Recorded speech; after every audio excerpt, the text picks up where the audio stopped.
ദൂതൻ കുളം കലക്കുമ്പോൾ ആ കുളത്തിലേക്ക് ഇറങ്ങി ചെല്ലുവാൻ കഴിയാതെ വണ്ണം കിടപ്പ് രോഗിയായിരുന്ന വ്യക്തി യുടെ അടുക്കലേക്ക് യേശു വന്നപ്പോൾ മറ്റുള്ളവരെക്കാളും ശ്രേഷ്ഠമായി എന്താ സംഭവിച്ചേ?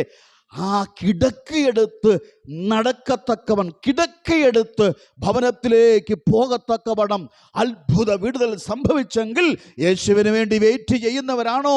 ജീവിതത്തിൽ അനുഭവിക്കുന്ന പ്രതിസന്ധികൾ ഓർത്ത് ഭയപ്പെടേണ്ട. യേശുവിന് വേണ്ടിയാണോ വെയിറ്റ് ചെയ്യുന്നത്? നിന്റെ ജീവിതത്തിൽ അത്ഭുതം ചെയ്യുവാൻ എൻ്റെ ദൈവത്തിന് കഴിയും. ഹല്ലേലൂയ.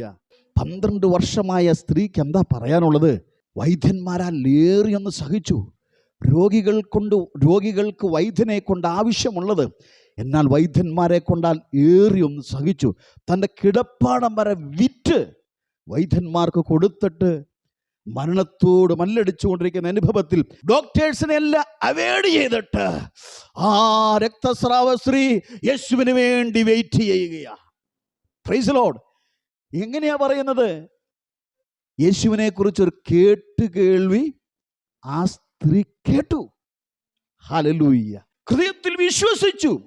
അവന്റെ വസ്ത്രത്തിന്റെ തൊങ്ങലിലെങ്കിലും തൊട്ടാൽ എനിക്ക് സൗഖ്യം ലഭിക്കുമെന്ന് അവൾ ഉള്ളം കൊണ്ട് പറഞ്ഞു. ഇന്ന് പകൽക്കാലം ഉള്ളം കൊണ്ട് ദൈവത്തിന്റെ വൻകാര്യങ്ങളെ പ്രസ്താവിക്കുവാൻ കഴിയുന്നുവെങ്കിൽ അത്ഭുതകരമാവണം. നമ്മുടെ കണ്ണാലെ കാണുന്നതല്ല, കണ്ണാലെ കാണുന്നതിനപ്പുറമായി ദൈവിക വിടുതൽ ഇന്ന് പകൽക്കാലം അത്ഭുതകരമായി വെളിപ്പെടുകയാണ്. ഓ ശമന ഘടകതുര എല്ലാവരും കരങ്ങളെ അടിച്ച് അല്പസമയം ദൈവത്തെ സ്തുതിച്ചാട്ടെ. സ്തുതികളിൽ മേൽ അധിവസിക്കുന്ന ദൈവത്തിന്റെ സ്നേഹം ഇന്ന് പകൽക്കാലം വെളിപ്പെട്ടു വരട്ടെ. ഹല്ലേലൂയ. വൈദ്യന്മാർക്കാൽ കഴിയാത്തത്, സമ്പന്നരാൽ കഴിയാത്തത്, ശ്രേഷ്ഠന്മാർ കഴിയാത്തത് ഇന്ന് പകൽക്കാലം എൻ്റെ ദൈവത്തിന് കഴിയും. Hallelujah, hallelujah. പ്രതീക്ഷയറ്റവർക്ക് പുത്തൻ പ്രതീക്ഷ നൽകുന്ന ദൈവത്തിന്റെ പ്രവൃത്തി.